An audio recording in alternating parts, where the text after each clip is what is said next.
chaque type de suite a une méthode pour montrer que notre suite est majorée ou bien minorée ou bien bornée.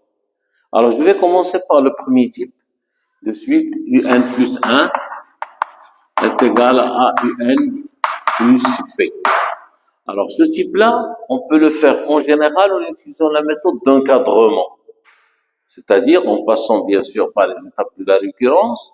On suppose que UN elle est inférieure ou égale à un certain alpha qu'on veut montrer. On va multiplier les deux termes par A, ça va donner A, UN elle est inférieure ou égale à alpha A.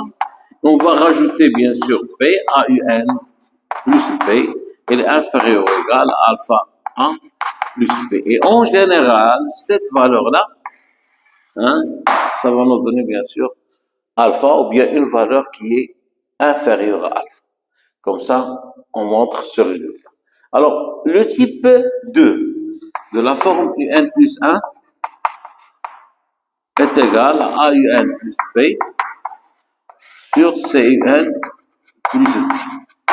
En général, on passe de UN inférieur à alpha à UN plus 1 inférieur à alpha, en se basant en général sur la différence de ces deux valeurs. C'est-à-dire, si on veut montrer que UN plus 1 est inférieur à alpha, on peut montrer que UN plus 1 moins alpha, il est inférieur à 0. Donc, on va étudier le signe de cette partie-là, mais en se basant bien sûr sur l'hypothèse de récurrence qui nous donne UN moins alpha, il est inférieur à 0.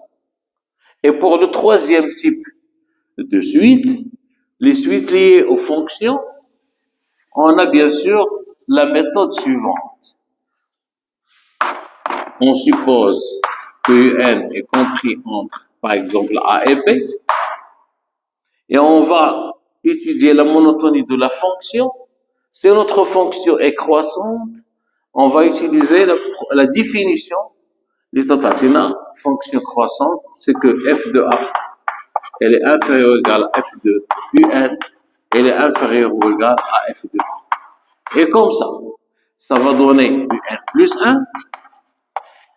Et des deux côtés, soit on va obtenir l'image de cet élément CA et l'image de cet élément CP, ou bien on va obtenir des valeurs qui sont, alors de ce côté-là, inférieures à P, et de ce côté-là, elle est supérieure à A, et comme ça, on va majorer et minorer respectivement par B et par